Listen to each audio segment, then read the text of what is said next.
Hey all my future buyers and sellers out there, I am here to teach you more than you knew before about the real estate process.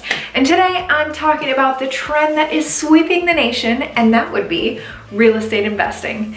Now, the more home improvement projects taken on, the more costly mistakes made. So I thought I would keep your returns high and count down the most common renovation blunders. So let's get into it. Hey, it's Ella with EllaEstateRealty and welcome back to my channel. Now don't forget to hit that subscribe button and leave me some love with some likes, because I give you a weekly dose of all the tips, hints, and hacks you can handle about real estate. As for today's topic, I am going over 10 different ways that you can kind of muck up your investment properties when you start changing things and doing renovations. So let the countdown begin. Number 10 is adding your personal taste to the renovation. No.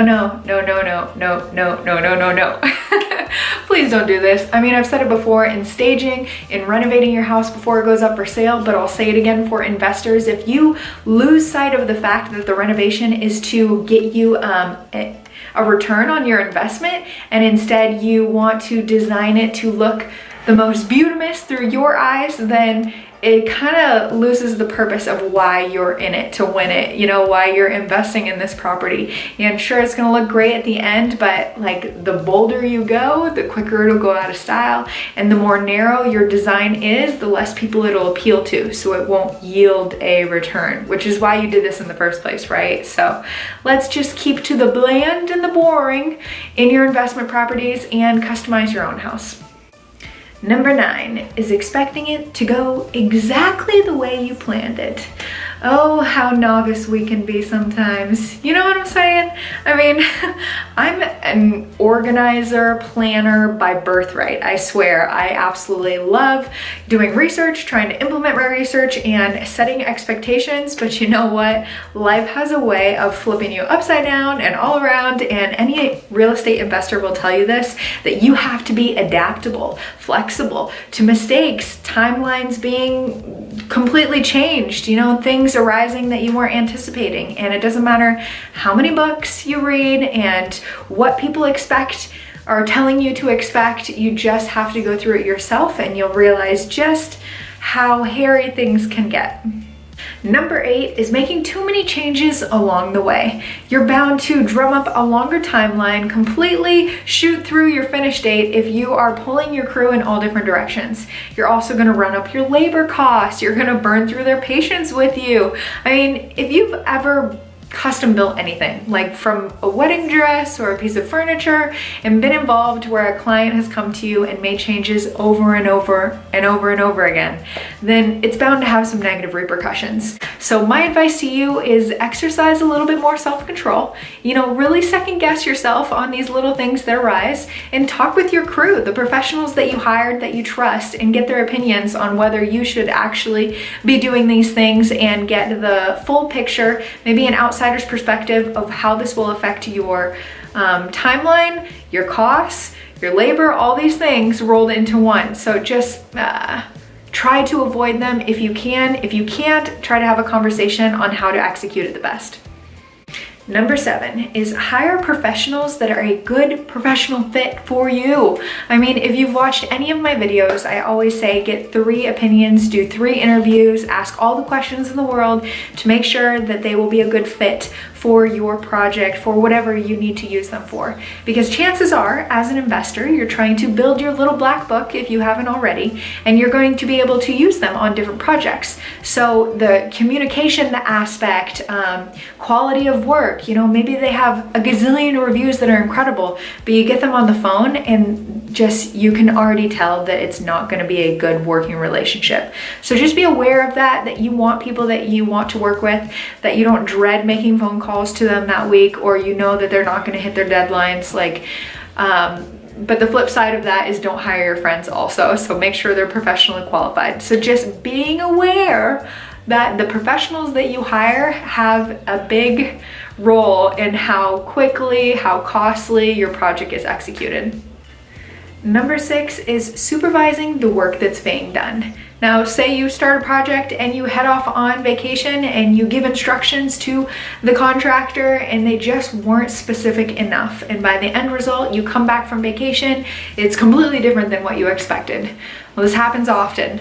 Maybe not even vacation, maybe you're just gone for a week or you haven't been able to make it to the job site and things just go a little haywire because the instructions weren't as specific, or maybe you didn't even know that you needed to specify these things until you see the mistakes being done. That's why it's always a really good idea to be on site as much as possible so you can oversee the work being done. Not micromanaging necessarily, but for example, you walk into a restaurant and there is the walls are plastered with one picture of a kitten colored in 15,000 ways.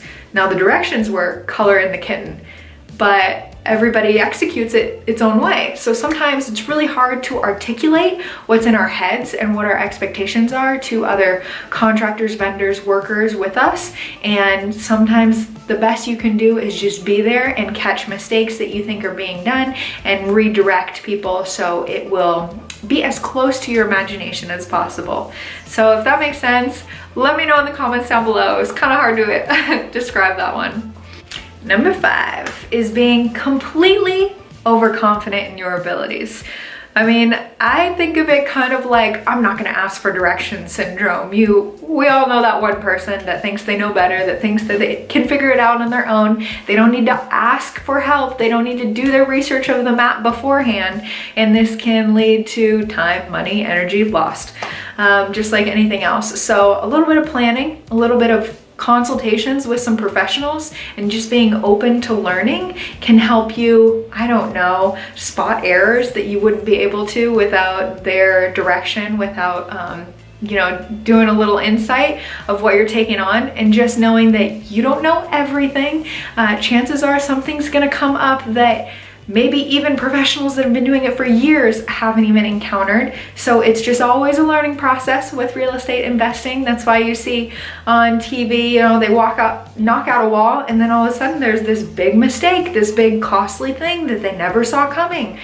This happens in real life too. So just be a forever learner. Number 4 is underestimating time. That one thing that we can never get back, never have enough of, but always run out of. Yeah, that, you know, investors know all about that because a timeline is very thin on the profit and expense line, and the longer the line gets, the narrower the fields get. So you want to make sure that you're upfront and you pad in extra time, because I mean, worst comes to worst, you put in too much time and you come out a winner. But the other end of that is if you didn't put in enough time to get these projects done, you're going to have to force your vendors to try to make up time, maybe cut corners, and this could end up costing you in the end. So just being aware of this. Number 3 is procrastination. Really, just putting off the fixes that you know you need to fix. Say you buy it and hold it, and the water heater maybe has a year left, maybe a couple months, who knows, but it's at the end of its lifetime and you're aware. But you're trying to squeeze out the last that it has to give, the last of the dishwasher, the last of the furnace, even though it's on its last leg, and then you get a call in the middle of the night, 3 a.m. that everything has gone haywire and you should have just replaced it at the beginning when you first took hold of the property. You know, it's really hard to fight that.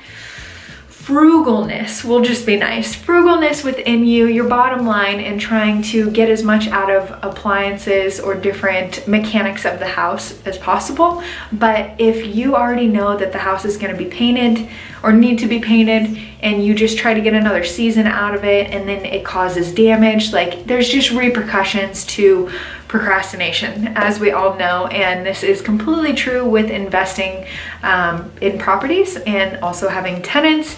You know you got to do it. You might as well do it at the beginning. Don't put it off, because this will end up costing you more at the end. Number 2, go figure, it is underestimating the cost of repairs, renovations, projects, everything under the sun. You know, it's almost like budgeting. We all have a hard time figuring out where our money's gonna go and anticipating emergencies to the hospital, but these are like when all your piping in the house is wrong and you didn't budget for that in this project. these things come up. Definitely as an investor, anybody will tell you that it's gonna cost you more than you anticipate because we naturally try to be optimistic. We try to think that it won't cost us thousands of dollars to rip out all the flooring because the original wood floors didn't work out anymore. But chances are it might. But the best way to, navigate around this mistake would be to just put in extra money, maybe double the cost that you think you're going to incur, and plan for it, really. Just have money set aside because this process is already stressful enough. I don't want you trying to get creative with financing or trying to loop people into your project that's getting out of control midway through and be unable to finish it. So make sure that these numbers are as realistic or as over the top as possible so you have that extra comfort level in your numbers. Number one is just buying the cheapest materials possible. Now, I'll say this is a huge mistake that investors make because you'd be ignoring the long-term savings for the upfront bottom line. And you just got to see it as an investment. You're holding it long-term. Maybe you're putting some tenants in there. You're working on appreciation, but you're getting your rent. And I just want you to think of durability as the descriptive word when you're shopping for materials, not the best bargain on sale. Look at this one, it's only 50 cents a square foot.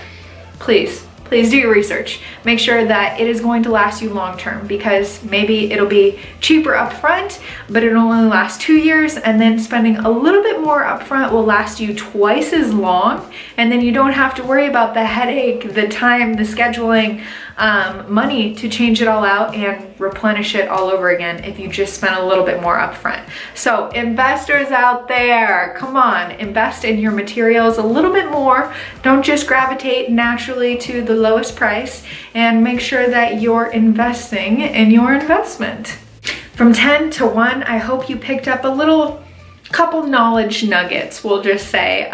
The types of most common mistakes that real estate investors make on renovating projects, the missteps, miscalculations, just costly wrongdoings along the way.